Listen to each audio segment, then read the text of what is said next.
Are you guys ready for some Formula One drama? The 2023 season has just started, and already Mercedes is making headlines with their troubled W14. After a disappointing performance in Bahrain, the team's trackside engineering director Andrew Shovlin hinted at radical changes for the car. But what exactly does that mean? And how will these changes affect the team's chances of winning? In this video, we'll take a deep dive into the latest updates from Mercedes and try to uncover the mystery behind their radical changes. Get ready, because this is going to be a bumpy ride. After a turbulent 2022 season, Mercedes was determined to come back stronger and make up for lost ground. However, the team's hopes were quickly dashed in the Bahrain Grand Prix, where they finished as the fourth fastest team. Despite Lewis Hamilton's best efforts, he was overtaken by Fernando Alonso from Aston Martin, and teammate George Russell had to settle for sixth place behind Lance Stroll.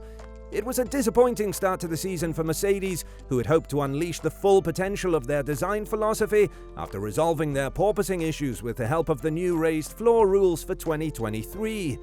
In light of this, team boss Toto Wolff made a candid admission, stating that Mercedes would need to abandon the design concept of the W14.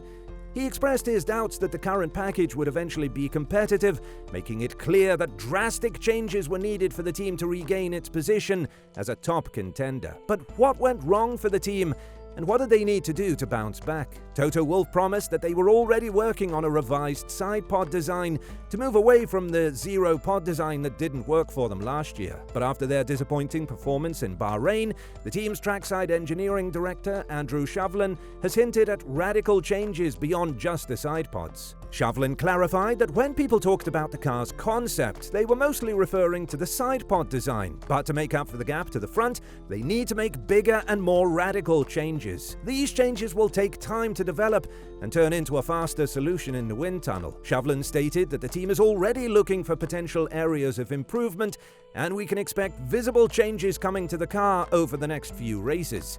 So, what did the team learn from their Bahrain race? Shovlin stressed that they have a lot of catching up to do, especially on tyre management. They were over half a second behind in qualifying and even further behind in the race. The team needs to get on top of the long-run degradation, which was their strong point last year. Shovlin also highlighted that the raw pace of the car is just not good enough. They are currently working hard to understand what they can do in the short term and mid-term to improve the car's performance. The team is reacting well to their disappointing start of the season, and everyone is committed to finding solutions to improve their performance. Mercedes has outlined its recovery plan, which is focused on making improvements rather than singling out individuals to blame for what had gone wrong.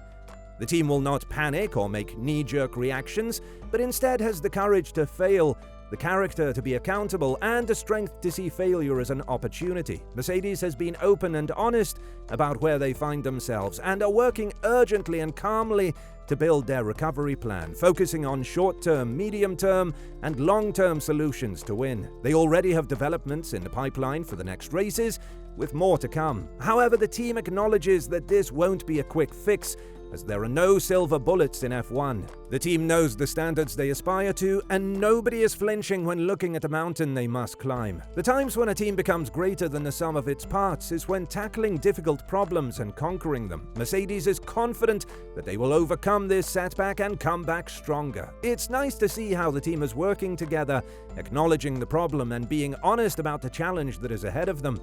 The drivers are also very much on board with improving the car and helping the team develop. We can only hope that Mercedes can turn things around and get back to the front soon.